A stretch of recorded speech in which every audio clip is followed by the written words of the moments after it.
คนที่ฉลาดที่สุดในโลกก็เคยถูกตัดสินว่าเป็นคนโง่วันหนึ่งโทมัส เอดิสันย่างกลับมาจากโรงเรียนพร้อมกับกระดาษแผ่นหนึ่งเขายื่นให้แม่แล้วเว้าต่อแม่ว่าแม่ครูให้เอากระดาษแผ่นนี้มาให้กับแม่คนเดียวเท่านั้นที่มีสิทธิ์อ่านครูเขียนว่าแนวใดดวงตาของแม่โทมัส เอดิสันเต็มไปด้วยน้ำตา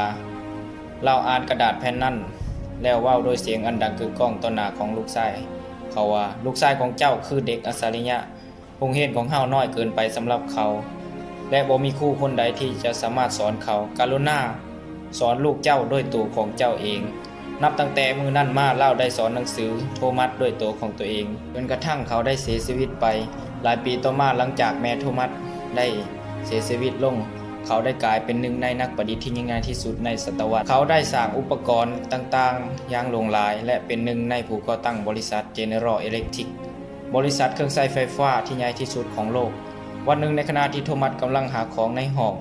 เขาได้พบกระดาษแผ่นหนึ่งที่ครูเคยเขียนซึ่งแม่ของเขาได้อ่านให้ฟังในตอนยังน้อยแต่ที่จริงแล้วในกระดาษแผ่นนั้นเขียนไว้ว่าลูกชายของเจ้ามีความบกพร่องด้านปัญญาเขาบ่สามารถให้เขาร่วมสั้นเฮียนได้อีกต่อไป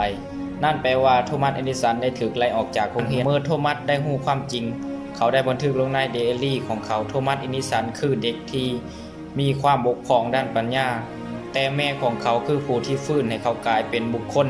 อัจฉริยะแห่งศตวรรษคำว่าโบกเพลงประโยคเดียวสามารถสร้างแห่งบันดาลใจและเปลี่ยนชีวิต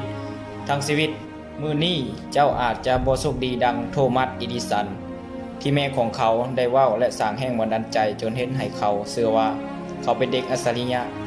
เจ้าอาจจะถูกด่าถูกเว้าใส่แต่นั่นบ่สำคัญว่าไผจะเว้าใส่เจ้าแนวใดแต่มันสำคัญที่ว่า